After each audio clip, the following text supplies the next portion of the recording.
દાનવીરોની ભૂમિ છે અને ધનિક દાનવીરોના કારણે તિરુપતિનું બાલાજી મંદિર વિશ્વનું સૌથી ધનિક મંદિર ટ્રસ્ટ બન્યું।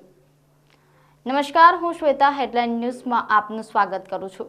વિશ્વના સૌથી ધનિક મંદિર ટ્રસ્ટ તિરુમાલા તિરુપતિ દેવસ્થાનમે આ વર્ષે 1161 કરોડ રૂપિયાની એફડી કરી છે। છેલ્લા 12 વર્ષમાં આ અહીં સૌથી વધુ છે। આ ટ્રસ્ટ વિશ્વનું સૌથી ધનિક મંદિર ટ્રસ્ટ છે, જે છેલ્લા 12 વર્ષથી સતત 500 કરોડ રૂપિયા કે તેથી વધુ એકત્ર કરી રહ્યું છે। 2012 સુધી ટ્રસ્ટની ફિક્સ ડિપોઝિટ 4820 કરોડ હતી। ત્યારબાદ 2013 અને 2024 વચ્ચે તિરુપતિ ટ્રસ્ટે 8467 કરોડ રૂપિયા જમા કરાવ્યા છે। દેશના કોઈ પણ મંદિર ટ્રસ્ટ માટે આ સૌથી વધુ છે।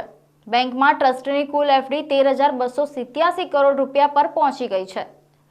તમામ બેંકો અને ટ્રસ્ટોમાં તિરુપતિ ટ્રસ્ટની રોકડ 18817 કરોડ રૂપિયા સુધી પહોંચી ગઈ છે, જે ઇતિહાસમાં અત્યાર સુધીની સૌથી મોટી રકમ છે। ટ્રસ્ટ તેની એફડી પર વ્યાજ તરીકે વાર્ષિક અંદાજે રૂપિયા 1600 કરોડની કમાણી કરે છે। આ સિવાય તાજેતરમાં 1031 કિલો સોનું જમા કરાવ્યા બાદ બેંકોમાં મંદિરનો સોનાનો ભંડાર પણ વધીને 11329 કિલો થઈ ગયો છે। આજે પણ ભારતમાં એવો વર્ગ છે જે ગરીબી રેખા નીચે છે, જેના કારણે એક ટાઈમ જમી નથી શકતો અને કુપોષણના દાખલા આપણી સામે જ છે। ધનિકો અને દાનવીરોએ મંદિરના ટ્રસ્ટ ઉપરાંત સમાજના આ વર્ગોનો પણ વિચાર કરવો જોઈએ।